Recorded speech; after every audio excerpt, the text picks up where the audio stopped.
Primeiro dia do quadro Agente Faz Ciência, eu já tô atrasado.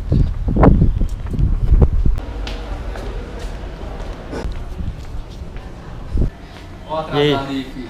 Bom demais? Agora a gente tá munido, né? Podemos ir?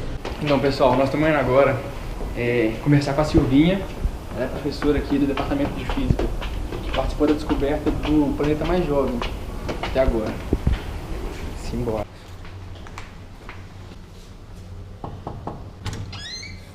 Atrasado só um pouco, né? Tudo já? Já. Licença. Não vai esperar nada, né? Então tá bom. Feito que elas causam as medidas e achar o sinal do planeta que estava lá mascarado. Então vamos começar. A gente tá aqui na sala da Silvinha, professora do Departamento de Física da UFMG, né? E ela fez uma coisa muito massa.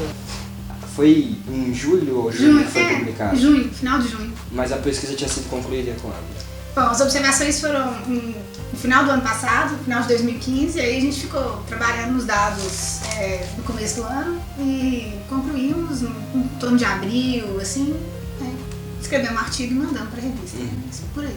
A gente ainda não deixou claro pro pessoal o que você fez. A gente pode deixar para você falar mesmo, que vai ser mais... Eu faço parte de uma equipe que estuda evolução de campo magnético e rotação em torno de estrelas jovens.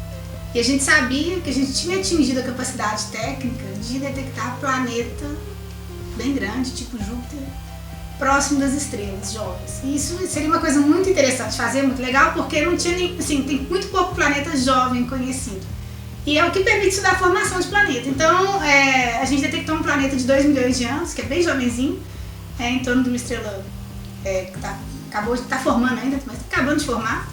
E aí deu uma grande repercussão, porque é o planeta mais jovem conhecido até hoje. Que massa. Então o trabalho assim ganhou notoriedade pela descoberta do planeta jovem. Mas o foco exatamente não era esse, né? Esse era um dos focos, mas era uma possibilidade. A gente nunca tinha descoberto nenhum, então a gente sabia que tinha a chance de a gente descobrir. Mas a pesquisa em si tem um foco mais amplo, não era só uma pesquisa por procura de planeta, mas que incluía a possibilidade disso ser feito. Grande parte da pesquisa era estudo de evolução de campo magnético e rotação mesmo. Então como é que a estrela forma? A estrela forma da contração de um núcleo de uma nuvem molecular gigante. Nuvem molecular gigante são estruturas super grandes, assim, de vários parsecs, que tem uns braços espirais de galáxias, e elas não são homogêneas, elas são bem heterogêneas e têm regiões mais densas. Nessas regiões mais densas, chega uma hora que a gravidade pode vencer forças magnéticas, turbulência e fazer com que esse núcleozinho da nuvem colapse. Para conservar o momento angular, em vez de colapsar tudo num ponto central, que ia girar rápido demais e não ia formar estrela nunca, na verdade o que acontece isso colapsa parte num objeto central e parte num disco em torno da estrela formado de gás e poeira. É um disco circunstelar. Esse disco também não é homogêneo, e ele vai coagulando, as poeiras vão grudando e vai formando planetesimais que vão crescendo e eventualmente podem pegar grande parte do gás do disco e formar um planeta gigante. Então a estrela evolui, o disco evolui junto com ela, então planetas e estrelas na verdade são formados em conjunto. Esse disco que forma planeta também joga gás na estrela, tem uma interação grande entre a estrela e o disco.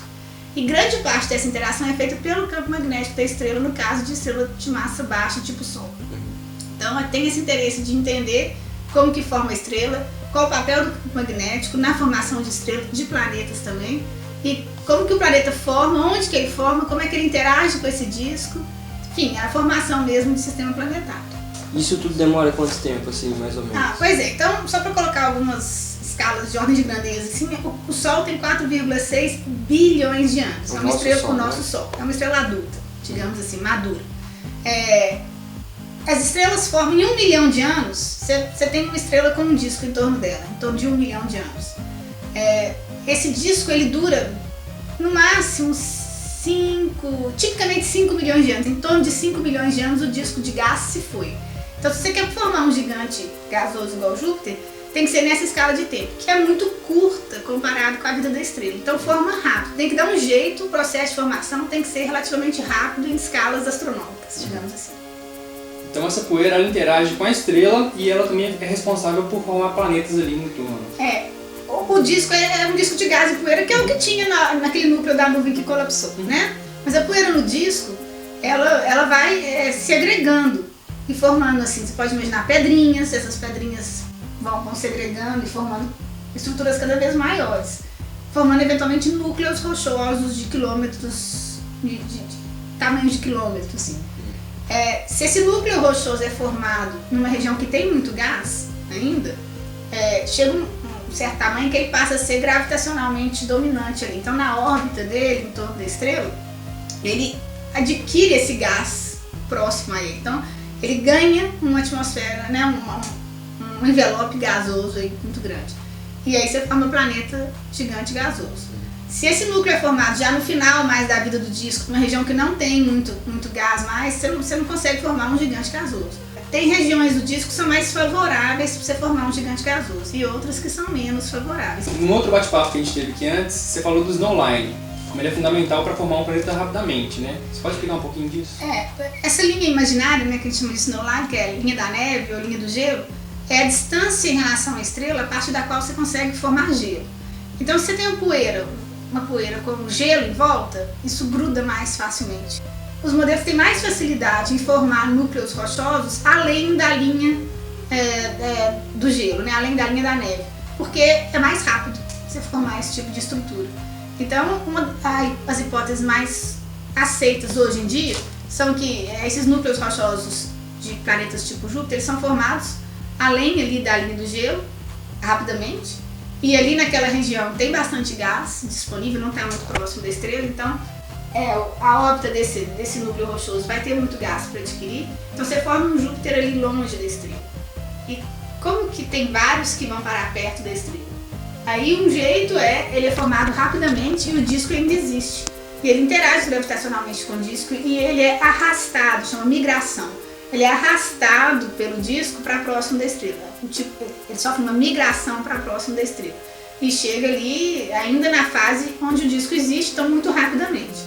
A outra hipótese é que ele é formado lá longe, fica lá longe, o disco acaba, mas ele não é formado sozinho. Outros planetas são formados e interagem gravitacionalmente. As órbitas são perturbadas nesse começo da vida dos sistemas solares.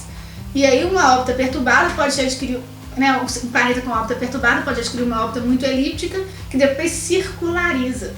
Nesse caso, a escala de tempo é outra. Então gasta assim 100 milhões de anos para uma coisa dessa acontecer. A órbita circularizar e Júpiter ser achado próximo da estrela.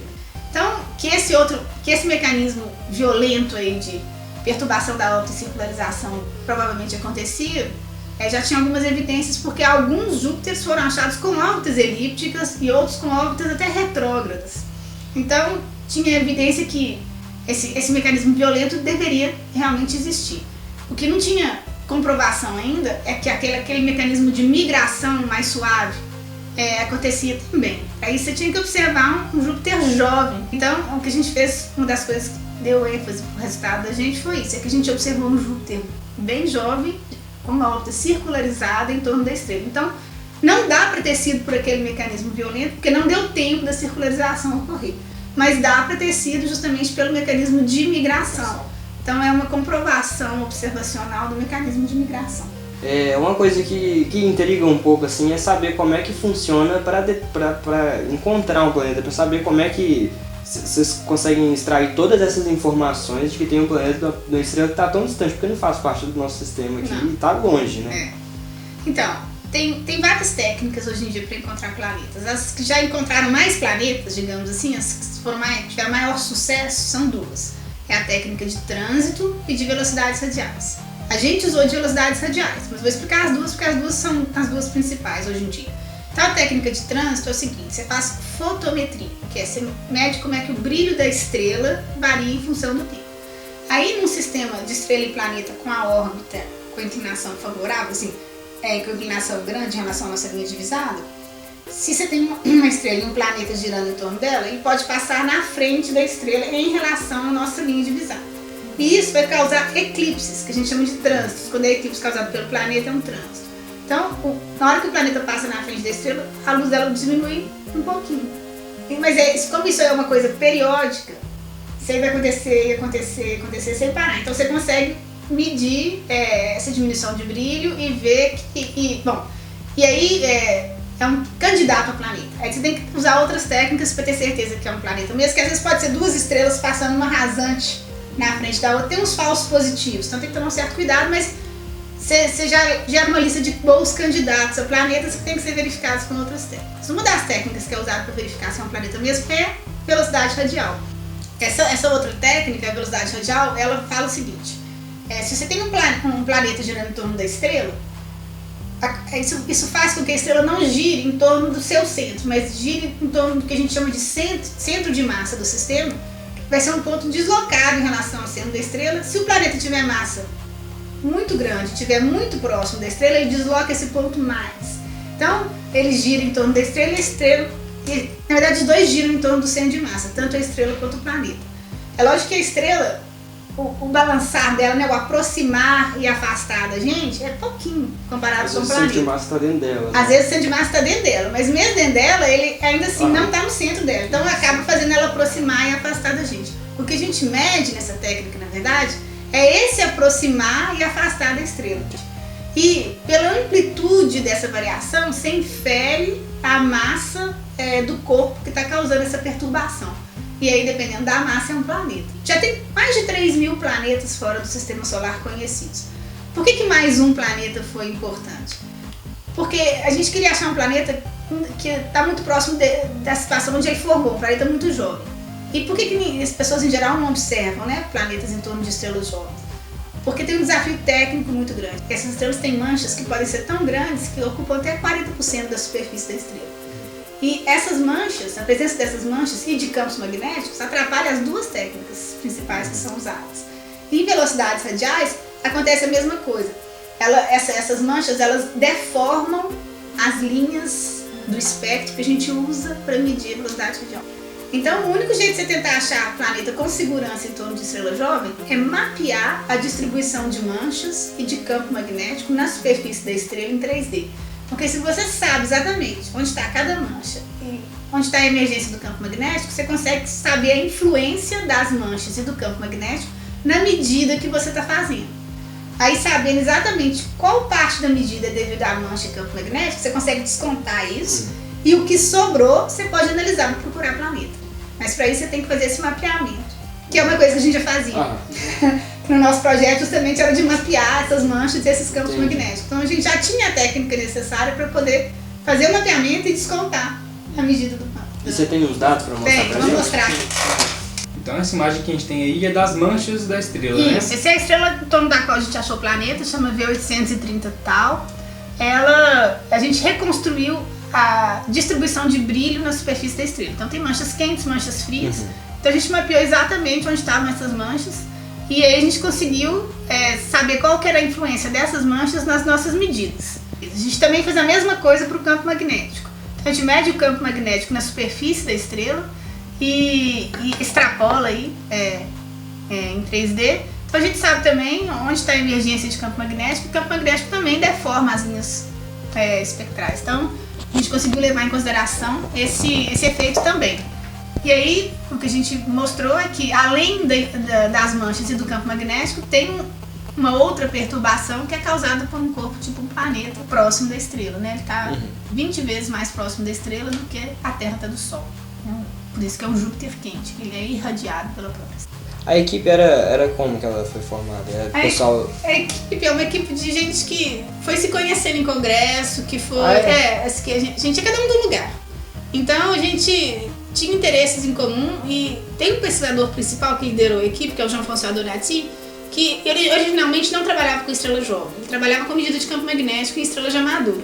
Aí ele resolveu migrar um pouco para a área de estrela jovem e foi juntando gente que já era da área de estrela jovem, mas que não tinha experiência em campo magnético, para poder trabalhar junto, para formar uma equipe que juntasse competências mesmo. Então, aqui é o artigo mesmo, né, que saiu. Aqui é o mapeamento do campo magnético, mas aqui não tá rodando em 3D bonitinho, tá chapado, olhando a estrela de cima. Aqui são as linhas fotosféricas que a gente mediu. Então você vê que elas são bem deformadas, essas deformações vão variando justamente por causa da presença das manchas. E aí aqui mostra as medidas, são os pontinhos coloridos e o ajuste que a gente fez, levando em consideração as manchas que a gente mediu. Mas não é nenhum ajuste, na verdade não é correto falar o ajuste não. Tem as medidas aqui de velocidade radial e tem o que se esperaria levando em consideração só as manchas que a gente mapeou. E aqui é o resíduo. Você subtrai um do outro, você ainda fica com um sinal periódico aqui, cuja amplitude é muito maior do que a nossa barra de erro. Então a gente realmente sempre acreditou que isso aqui fosse sinal real, representava realmente uma periodicidade aqui. E se você modela isso, coloca em fase, você vê que está coerente, isso corresponde a um planeta tipo Júpiter próximo da estrela. Então essa foi a estreia do A Gente Faz Ciência, o novo quadro do nosso canal. Espero que vocês tenham gostado. Não deixem de curtir, compartilhar e se inscrever no nosso canal. Valeu. Até a próxima. Foi um prazer, viu? Todo meu. Até uma próxima, com certeza eu acho que vai ter material já pra gente voltar aqui, né? Não, sempre bem. Tchau, Zuki. Tchau, tudo bom. Beijão. Até. Bom trabalho pra você. Obrigada.